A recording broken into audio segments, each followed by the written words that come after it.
Good afternoon, guys. My name is Cody Messenger, and today I'm going to talk to you about being physically ready in everyday life. So to start off, we're just going to talk about the differences with being physically ready, going from being aesthetically fit to being functionally fit. And I'm just going to demo 3 simple movements that we can do to be physically ready in our everyday life. So jumping right into it, let's talk about aesthetically fit. So if I say Arnold Schwarzenegger, you guys know who I mean by him, right? Think of the Terminator, real big, buff, strong guy, right? Physically fit looking, perfect muscles, whatever the case may be. Now he's what I would classify as aesthetically fit. So he looks the part, he's like a sculpture, right? Some artist that took a lot of time developing, making sure everything looked perfect. That's Arnold Schwarzenegger. On the other end of that spectrum, you have Michael Phelps, who's an Olympic swimmer, right? Everybody knows who Michael Phelps is. So now, Michael Phelps is more functionally fit. You put him inside of a swimming pool, and he's going to win every competition, win the gold medal, whatever he has to do to win. Now, looking at those two people, comparing them, if we were to take Arnold Schwarzenegger and put him in a pool, he's probably going to drown like a rock, right? Because he looks really good, but he's not functionally fit. He's a strong man. There's plenty of videos of him lifting a lot of weight, but he's probably not going to swim like Michael Phelps.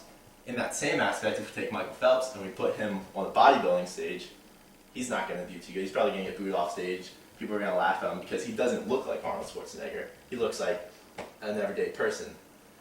So what I'm talking about with being physically ready is somewhere like right in the middle. Probably more so on that side of being functionally fit, and that's going to help you in your everyday life. So now that we kind of talked about the two differences in those types of people, let's jump into why being physically ready can help you in your everyday life. So every day we pick up stuff, like we'll pick something up off the floor, we'll take something off a shelf, moving around our house, playing with our kids, whatever the case may be.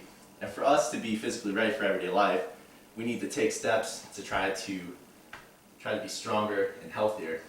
So that's how being physically ready, some quick examples of how that can help us in our everyday life.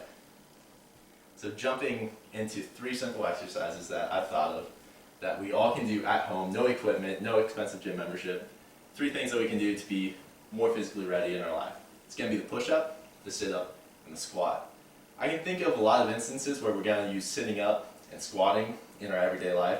Push-ups maybe not so much, but it's going to help us with everything else that we do with push-up or with sitting up and doing squats. So jumping into it, I'm going to just demo real quick a sit-up, what that is. So for the sit-up, you're going to want to start with your knees bent about 90 degrees. You're going to touch your hands onto your shoulder blades. To initiate, you're going to go back until your shoulder blades touch the ground. Once your shoulder blades touch the ground, you can then come up until your elbows hit your knees. Thanks, buddy. So that's going to be a sit-up. So just show that again. You go down and you come up. Simple sit-up. And what that's going to do is it's going to help us build our core strength. So some examples I can think about is waking up every single morning, right? You get out of bed every single morning, it's the first thing that we do. We sit up, we roll over, whatever the case may be. If we have a strong core, that's going to help us do something as simple as sit up in bed every single morning. And that translates to other sections of what we do in our everyday life. So let's go into another example, is the squat like I talked about. So for a squat, you probably want to start with your feet right below your shoulder blades, kind of adjust it for each person, everyone's a little different. All that you're going to do is initiate, show you from a side angle. All that's going to happen is your hips are going to go back. You're going to go down until your waist is a little bit below your kneecaps, breaking that 90-degree area, keeping your chest high. You're just going to stand back up.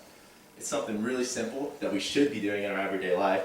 Something as simple as if we had to pick up a box off the ground, we're going to have to squat down, save our back. If we have a strong core and a good squat, we'll be able to pick that box up more effectively and safer.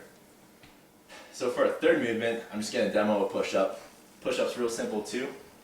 You're going to start with your feet and your hands on the ground, keeping a strong core, which we worked on doing our sit-ups. All that you're going to do is you're going to initiate by bending the elbows.